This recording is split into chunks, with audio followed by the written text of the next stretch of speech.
നമ്മൾ രാജ കൂടെ ഇപ്പോൾ ടെലിഫോൺ ലൈനിൽ വന്നിട്ടുണ്ട്. രാജ, നമസ്കാരം. കൺഗ്രാജുലേഷൻസ്. വലിയൊരു വിധിയാണ് താങ്കൾ സുപ്രീം കോടതിയിൽ നേടിയെടുത്തത്.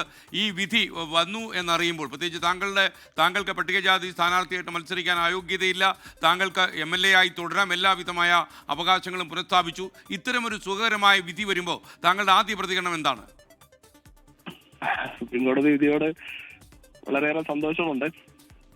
ഹൈക്കോടതിയിൽ 2 വർഷങ്ങൾക്ക് മുമ്പ് വിധി വന്നപ്പോൾ ഞങ്ങൾ ഇന്ന് സുപ്രീം കോടതിയിൽ ഉന്നയിച്ചിട്ടുള്ള വാദങ്ങൾ തന്നെയാണ് ഹൈക്കോടതിയിലും ഉയർത്തിയിട്ടുള്ളത്. എന്നാൽ ദൗർഭാഗ്യവശാൽ ഹൈക്കോടതി അതൊന്നും കാണാതെ ഇപ്പോ മാധ്യമങ്ങളടക്കം ചർച്ച ചെയ്യുന്ന ഒരു വിഷയം മാത്രമാണ് ചർച്ച ചെയ്യുന്നത്. ഇങ്ങനെ മതം മാറി, അതുകൊണ്ട് അദ്ദേഹത്തിന് സംവരണ ആനുകൂല്യം ലഭിക്കരുത് എന്നുള്ളത്. അതിനേക്കാൾ പ്രാധാന്യം ഇന്ത്യയിൽ 1950 പ്രസിഡൻഷ്യൽ ഉത്തരവാണ്. ആ ഉത്തരവ് ഇറങ്ങിയതിന് ശേഷം അതിനുശേഷം വന്ന ആളുകളും അതിനു മുമ്പ് ഒരു സംസ്ഥാനത്തേക്ക് കുടിയേറിയ ആളുകളും എങ്ങനെയാണ് പരിഹരിക്കേണ്ടത്? ഈ വിഷയം അവർ കേസിലൂടെ കൊണ്ടുവന്നു. 1950 ശേഷം ഒരാള് കേരളത്തിൽ എത്തിയിട്ടുണ്ടെങ്കിൽ അവർക്ക് മറ്റു സംസ്ഥാനങ്ങളിൽ നിന്ന് വന്നിട്ടുള്ള ആളുകൾക്കുള്ള ആനുകൂല്യം കൊടുക്കരുതെന്നാണ് അവരുടെ വാദം. സുപ്രീം കോടതിയിലും അത് ആവർത്തിച്ചു. പക്ഷെ കോടതി അത് പറഞ്ഞു, ഇങ്ങനെ 75 വർഷങ്ങൾക്ക് മുകളിലായി ഒരു സംസ്ഥാനത്ത് നിൽക്കുന്ന ആളുകളെ എങ്ങനെ മറ്റൊരു സംസ്ഥാനത്ത് നിന്ന് വന്നു എന്ന് കണക്കാക്കപ്പെടും എന്നാണ് സുപ്രീം കോടതി ചോദിച്ചിട്ടുള്ളത്. അപ്പോൾ കുറെ പിഴവുകൾ ഹൈക്കോടതി വിധിക്കകത്ത് ഉണ്ടായിരുന്നു. അതിനെതിരെ ഞങ്ങൾ ശക്തമായി നിയമയുദ്ധം നടത്താൻ വേണ്ടി തന്നെയാണ് തീരുമാനിച്ചത്. അത് ഇടുക്കി ജില്ലയെ സംബന്ധിച്ചിടത്തോളം പീരുമേടിലും അതുപോലെ ഉടുമ്പൻചോലയിലും ദേവുളത്ത് താമസിക്കുന്ന തോട്ടമേഖലയിലുള്ള ആളുകൾക്ക് ഈ വിധി ആശ്വാസകരമായിട്ടുള്ള വിധിയായിരിക്കും. ശ്രീ രാജ, ഈ മാധ്യമങ്ങൾ തന്നെ ഏതോ ഒരു സംഭവം, അതായത് പട്ടികജാതി സ്ഥാനാർത്ഥിയാകാനുള്ള യോഗ്യത, അത് മാത്രമാണ് പ്രൊജക്റ്റ് ചെയ്തത് എന്ന് താങ്കൾ പറയുമ്പോൾ മറ്റേത് പ്രധാനപ്പെട്ട കാര്യങ്ങളാണ് മാധ്യമങ്ങൾ ഉൾപ്പെടെയുള്ള സ്ഥലങ്ങളിൽ അവഗണിക്കപ്പെട്ടു പോയത്? അവരുടെ കേസ് എന്ന് പറയുന്നത്, ഈ കേസിൽ കോൺഗ്രസിന്റെ സ്ഥാനാർത്ഥിയായിരുന്ന D. കുമാറാണ് തെരഞ്ഞെടുപ്പ് കേസ് നൽകുന്നത്. ഈ തെരഞ്ഞെടുപ്പ് കേസിൽ അദ്ദേഹം 2 റിലീഫാണ് ചോദിക്കുന്നത്. അതിലൊരു റിലീഫ് എന്ന് പറയുന്നത് ഇങ്ങനെ അദ്ദേഹം മതം മാറി, അതുകൊണ്ട് അദ്ദേഹത്തിന് SC ആനുകൂല്യം ലഭിക്കാൻ പാടില്ല, സംവരണ മണ്ഡലത്തിൽ മത്സരിക്കാൻ പാടില്ല. മറ്റൊന്നെന്ന് പറയുന്നത് 1950 പ്രസിഡൻഷ്യൽ ഉത്തരവാണ്. ഈ പ്രസിഡൻഷ്യൽ ഉത്തരവിന്റെ അകത്ത് അന്ന് പറഞ്ഞിരിക്കുന്നത് ഇന്ത്യക്കകത്ത് ഓരോ ജാതികളെ കുറിച്ച് പറഞ്ഞിട്ടുണ്ട്. SC ഏതാണ്, ST ഏതാണ്, OBC ഏതാണ്, BC ഏതാണ് എന്ന് പറഞ്ഞിട്ടുണ്ട്. അപ്പൊ ഈ 50 വെച്ചുകൊണ്ട് മറ്റുള്ള സംസ്ഥാനങ്ങളിൽ നിന്ന് എത്തിയിട്ടുള്ള ആളുകളായതുകൊണ്ട് ഇവർക്ക് ഈ ആനുകൂല്യം ലഭിക്കരുതെന്നാണ് പറഞ്ഞത്. പക്ഷെ ഞാൻ ഹൈക്കോടതിയിൽ 1949 എന്റെ കയ്യിലുള്ള രേഖയാണ്. ഞാൻ എന്റെ ഗ്രാൻഡ് പാരന്റ്സ് ഇവിടെ ജോലി ചെയ്തതും 49-50 മുമ്പ്, കേരളം തന്നെ 56 രൂപീകരിക്കപ്പെടുന്നത്. എന്നാൽ 49 മുതൽ തുടർച്ചയായി ഇന്ന് വരെ ഏകദേശം 75 വർഷം ഞാൻ ഈ കേരളത്തിന്റെ ഭാഗമാണ് എന്ന് കോടതിയിൽ തെളിയിക്കാനുള്ള കാര്യങ്ങളെല്ലാം കൊടുത്തിട്ടുണ്ട്. അതുകൊണ്ടാണ് സുപ്രീം കോടതിയിൽ കേസ് നടത്തുന്ന സമയത്ത്, ട്രയൽ സമയത്ത് സുപ്രീം കോടതി ചോദിച്ചത് 75 വർഷമായിട്ട് ഒരു സംസ്ഥാനത്തിനകത്ത് നിൽക്കുന്ന ആളുകളെ എങ്ങനെ മറ്റൊരു സംസ്ഥാനത്ത് നിന്ന് വന്നു, ഇതിന്റെ ആനുകൂല്യം ലഭിക്കില്ല എന്നാണ് അവർ ചോദിച്ചത്.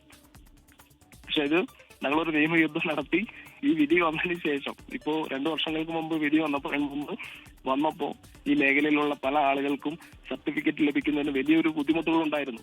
പക്ഷെ ഞങ്ങൾ അത് പറഞ്ഞു, ഈ വിധി ഭരണഘടനാപരമായിട്ടുള്ള ഒരു അവകാശം നിലനിർത്തുന്നതിന് വേണ്ടി സുപ്രീം കോടതി വരെ ഞങ്ങൾ ചെല്ലും, എതിരെ ശക്തമായി പ്രതികരിക്കുമെന്ന് പറഞ്ഞു.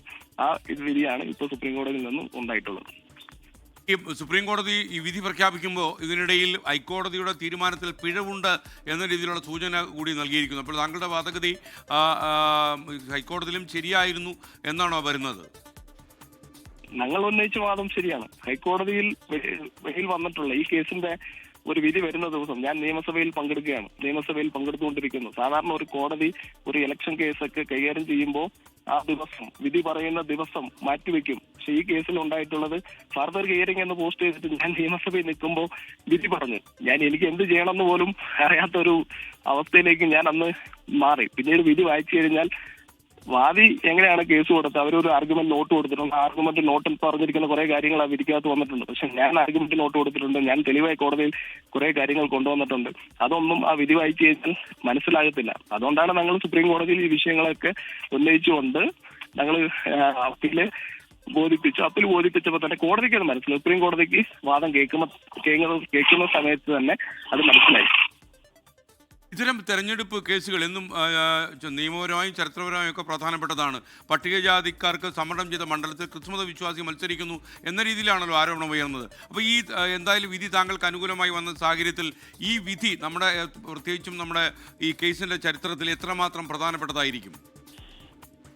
തീർച്ചയായിട്ടും ഈ വിധി വെച്ചുകൊണ്ട് ഈ കേസ് നടത്തുന്ന ഏതെങ്കിലും ഒരു ഘട്ടത്തിൽ ഞാൻ തെറ്റായിട്ടാണ് സർട്ടിഫിക്കറ്റ് വാങ്ങിച്ചിട്ടുള്ളത്, മത്സരിച്ചിട്ടുണ്ടെന്നുണ്ടെങ്കിൽ തെരഞ്ഞെടുപ്പ് സമയത്ത് അവരത് പറയാമായിരുന്നില്ലേ? ഒരു ഘട്ടത്തിലും അത് പറഞ്ഞിട്ടില്ല. പിന്നീട് തെരഞ്ഞെടുപ്പും കഴിഞ്ഞ് ഞാൻ വിജയിച്ച് ഈ ദേവോളം മണ്ഡലത്തിൽ തന്നെ ചരിത്രപരമായിട്ടുള്ള ഒരു ഭൂരിപക്ഷത്തോടു കൂടിയാണ് ജനങ്ങൾ എന്നെ തെരഞ്ഞെടുത്തത്. അതിനുശേഷം ഞാൻ ജയിച്ചതിന് ശേഷം ഒരു 60 ദിവസത്തിന് ശേഷമാണ് ഹൈക്കോടതിയിൽ ഒരു കേസുമായി ഇങ്ങനെ വരുന്നത്.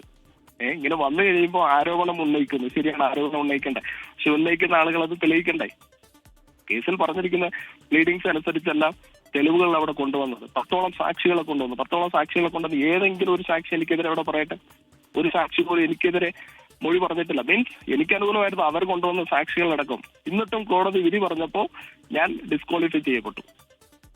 ഞാൻ അതിനെതിരെയാണ് സുപ്രീം കോടതി ഈ കാര്യങ്ങളൊക്കെ പറഞ്ഞുകൊണ്ട് ഞങ്ങൾ അപ്പീൽ ബോധിപ്പിച്ചതും ഇന്ന് അതിൽ നിന്ന് വിജയിച്ചിരിക്കുന്നത്. താങ്ക് യു എ രാജ. എന്തായാലും താങ്കൾക്ക് അനുകൂലമായ വിധി കിട്ടിയല്ലോ. മാത്രമല്ല താങ്കളുടെ വാദഗതികളെല്ലാം സുപ്രീം കോടതി ശരിവച്ചിരിക്കുന്നു എന്നുള്ള വിധി കൂടിയാണ് വന്നിരിക്കുന്നത്. ഹൈക്കോടതി വിധിയിൽ പിഴവുണ്ടെന്ന് തന്നെയാണ് സുപ്രീം കോടതി കണ്ടെത്തിയിരിക്കുന്നത്. Thank you.